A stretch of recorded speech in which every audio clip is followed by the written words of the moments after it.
So earlier today, I came across a quote from former NFL GM Mike Tannenbaum. He was speaking with Jason Wilde on Wilde and Tausch, the radio show. And here's a quote from Tannenbaum on what he thinks Jordan Love should do potentially with his contract situation. Here it is. If I was him, I'd play it out this year and walk in and say, hey, I want that number to start with the 6 next year. Given his age and his ability, I think time's on his side. I don't think if I'm Jordan, I'm in any hurry to get a deal done.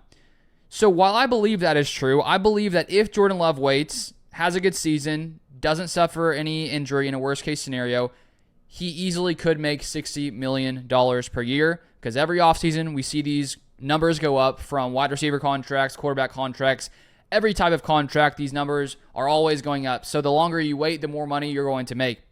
But at the same time, if you're Jordan Love, and let's say right now you could take, I'd say at a minimum $53 million, considering that is what Jared Goff got on a per year basis. I do think Jordan Love deserves more than Jared Goff because I believe he's a better quarterback. But if you're Jordan Love, here are your options in this scenario. You take, let's just go with $53 million per year on a 4 or 5 year deal right now before the season starts. You lock in somewhere around $200-ish plus million guaranteed, which is quite a lot of money.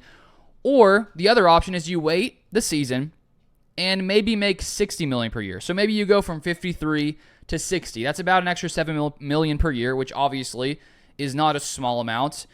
But at the same time, if you do not sign your contract before the season, you run the risk of a potential worst case scenario, which hopefully doesn't happen. Don't believe it'll happen. But let's say there's some kind of injury. Let's say Jordan Love out of nowhere has a down year and looks completely opposite to what he looked like to end last season, which I do not think it's going to happen. I'm just saying that in the potential outcomes, that is technically an outcome, even though I think it's a very low percentage of that happening. If you're Jordan Love, are you really willing to risk one of those things happening and then not being able to cash in at the same number? And the Packers maybe don't want to give you that same number next year if one of those things happens. If I were Jordan Love in his shoes, I would take that security, because it would be one thing if, let's say, Jordan were to get $25 million this year, but next year if he were to wait, he get $50 million. I could see why you would take that risk and be willing to, play out the 2024 season, because I bet there's a 99% chance that Jordan Love plays out this year and could get $60 million per year. But just that 1% chance of something else happening, are you really willing to risk it for a few extra $1 million per year on your contract? If I were in Jordan Love's shoes, I would not take that risk. And maybe he is willing to do that if the Packers don't give him what he thinks he deserves. But I just think it's too risky for Jordan Love, and that's why I think it makes much more sense for Jordan to take a contract this offseason. Now, if you're someone like Dak Prescott, he doesn't have to take a deal right now with the Cowboys. He's already, made a lot of money. He's already up there when it comes to quarterback contracts. He's already made a ton of money. And so if you're Dak Prescott right now, the Cowboys have to make that decision if they want him to be their long-term future. But Dak, he has he can't be franchise tag next season. If Dak waits, he can hit the open market and potentially, have a ton of teams basically bidding him up and allowing him to make even more money. But he's already made a ton of money. And if you're Jordan Love and you haven't made your first, big, massive deal and signed it at this point, I just think that's a different thought process. Now, if Jordan Love was about to sign his second contract, I think waiting could make more sense.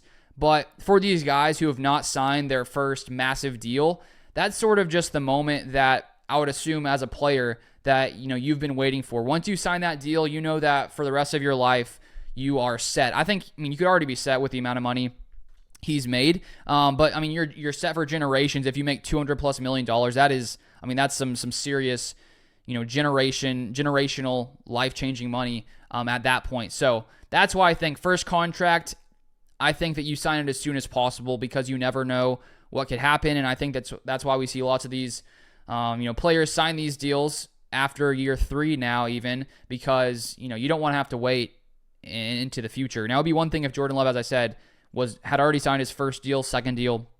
But where Jordan Love is at his career, I think it makes much more sense to sign the deal right now. And I think that's what is going to happen.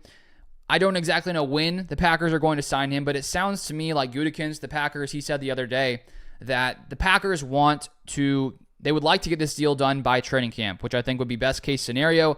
As we've talked about, it comes down to the numbers. Does Jordan Love agree with what the Packers are wanting to pay him? And the other factor as well, if Jordan Love were to wait and play out this season, the Packers can technically franchise tag Jordan Love. And while I don't think players like that happening, teams can make that decision if they want to, even though I think it does frustrate players because it limits, how much money they're willing to make. If Jordan Love plays this whole season, the Packers could technically franchise tag him this next season. So I just don't know if waiting makes much sense. I would assume the Packers are willing to pay Jordan Love at least $50+ million. I would assume the questions are when it comes to guaranteed money and maybe a few extra million here or there, which in the end is important to these players, of course. But I think at the end of the day, the Packers and Jordan Love are going to come to an agreement and sign a new deal before this 2024 season kicks off. But if you would like more Packers content, feel free to subscribe down below. Feel free to follow me on Twitter or Instagram, LukeBeller3, and I'll see you guys next time.